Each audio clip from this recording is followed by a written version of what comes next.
ask Mr. Chris Pink, who is also from the National Party, and he is the MP for Kaipara.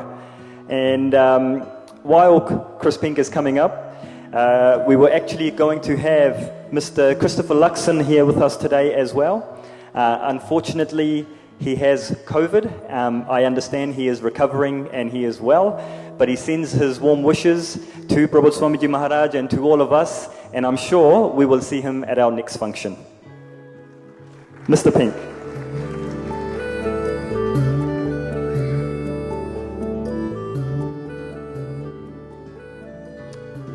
Your Divine Holiness, thank you for the opportunity to be with you here today. It is an honour to share this stage with you, acknowledge you, the President, and all the members of the Yogi Divine Society of New Zealand. I wish to acknowledge and support the words of my colleague and friend, Mr. Ward Kamo, and his wife, Agnes Lohine. I acknowledge too Melissa Lee, my parliamentary colleague, other members of the National Party and our Indonats group, also our parliamentary colleague, Simon Court, and members of the ACT Party, and of course greetings from our leader of the National Party, Mr. Christopher Luxon. He was so looking forward to being here with you this evening. Unfortunately, as you've heard, because he has COVID-19, he is sadly unable to join us. But I know that these kinds of occasions are among the favourite that he has as he goes up and down New Zealand, connecting with New Zealanders of all societies, all communities, all faiths, and all ethnicities. It's hugely important as politicians that we understand the society that we seek to represent. You bring great diversity. The Indian community as a whole contributes so much to our wonderful country, and I want to thank you for that on his behalf. It occurs to me, ladies and gentlemen, that the values of non-violence, of compassion, of tolerance that His Divine Holiness and the Society put forward are ones that everyone can learn from in this country. Politicians can learn from these too. In our world, we think about competition. We don't think of violence in a physical way, but we, of course, have a contest of ideas.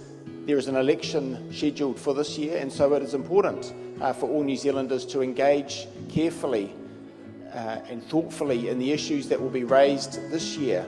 And I encourage you to have your say, whoever you might wish to support as a party and as candidates. Please participate in the election discussion, in the election campaign, and please exercise your right to vote as New Zealanders. Your right to vote is no less than that of any others, and I encourage you to use that. I think if the issues that face us as a society today are important in any way, they are the big three ones, particularly relevant in West Auckland, but also across the country. Law and order, as others have already mentioned. The importance of business, to be able to make your way in the world, support yourself, your family, your community in that way. And we also think of the importance of education, so that the next generation of young New Zealanders, including those who have arrived from overseas, places like India, can come here, provide so much, and the support that the Yogi Divine Society of New Zealand provides to people in that situation is inspiring, and I thank you for that as well. So the politicians will be discussing the solutions to these problems. So in the National Party, we say that a tougher stance is needed for law and order. We say that education is important and every child should be in school, and currently that's not the case. And we say that businesses should be supported to bring forward the values that they can bring to the community, employing people, dignity in work, self-reliance and these values. But also, while we can say that the community should know politics and engage in politics and elections, so too should politicians engage with the community. So I want to acknowledge the work that you do in each of those three areas. In law and order, in community safety, you bring people together. You have tolerance, you have compassion, you have collegiality.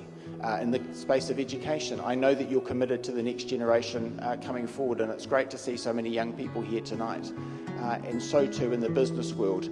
You are leading, you go forward, you do the things that you need to for your community. And so whatever the result of the election, whichever politicians you decide to support, know that the example you provide to the rest of the community, to all of New Zealand and your connections throughout the world are very valuable indeed. They are greatly valued. So on behalf of the National Party, I say again, thank you so much. It is an honour to be with you tonight. Thank you for the work you do in the community, Your Divine Holiness and everyone gathered here tonight. Good night and thank you.